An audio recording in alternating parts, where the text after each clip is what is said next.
Let me once again offer my congratulations to you, new Inspector General of Police, on your appointment. Your selection by Mr. President follows a rigorous process where all eligible Deputy Inspectors General of Police and Assistant Inspector Generals of Police were vetted and considered.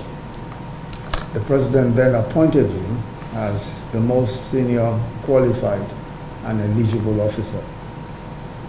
This is a departure from the past, when the selection of a new Inspector General of Police often meant the immediate retirement of a cohort of senior police officers whose vast experience and training would no longer be available to the country. This appointment, which is largely on the basis of seniority and competence, will ensure that you have access to professional and experienced officers to support you in your new role. Before I go on, let me thank the outgoing Inspector General of Police. I want to thank you for your services to this nation and for your innovative work carried on through your years as Inspector General of Police. Thank you for your services to Nigeria.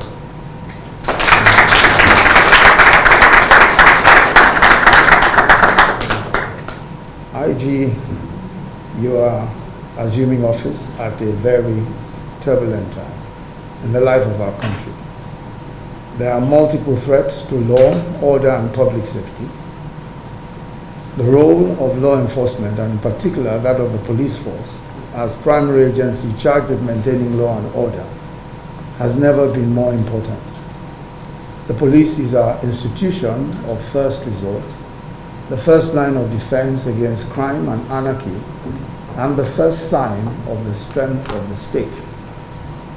Last year, Mr. President signed the new Police Act, the first police reform legislation to be enacted in almost 50 years.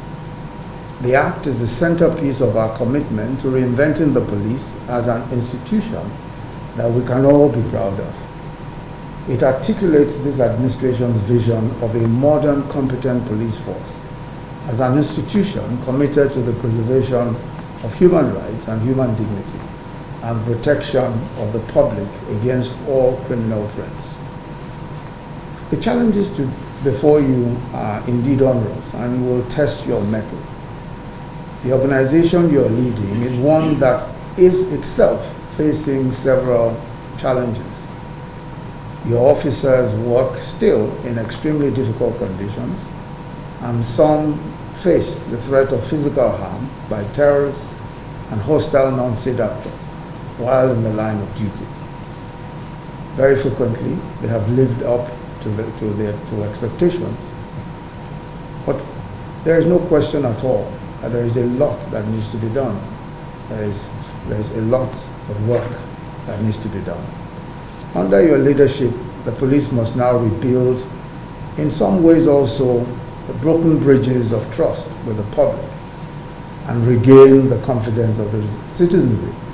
This is an ongoing challenge, it's an ongoing task that the police force and all of the senior members of the police force must take on as a responsibility, that of a continual process of building trust with the Nigerian public. One of the ways it can do this is by implementing the community policing policy, which had already taken off, and reconceptualizing policing as a task carried out in partnership with local communities and by officers who are members of these localities. Under your leadership, the force must live up to all of the highest standards of professional conduct and compliance with the rule of law. It must significantly improve the welfare and working conditions of its officers, while rapidly scaling up its forensic, logistical, and operational capacities to meet today's challenges. You must stamp out the excesses and abuses and the culture of impunity demonstrated by some elements of the force which provoke public outrage against the institution. In short, your mission is nothing less than the restoration of dignity and high repute of the policing profession and the continuous oiling of that machinery of the police force that enables it to be one that is respected by the populace and by the international community. The testimony of your pedigree and your career thus far is that you are up to the task. The administration stands ready to work with you to reposition the MPF and take it to unprecedented heights of professionalism, competence, and excellence. I therefore welcome you as a key partner to this administration's comprehensive program of reform aimed at repositioning the Nigeria Police Force as a modern, responsive, and citizen-centered law enforcement service. We all expect that you will justify the confidence that Mr. President has reposed in you in naming you to lead the force in these times. I congratulate you once more on behalf of Mr. President and his cabinet, and I wish you all the very best in your tenure. Thank you.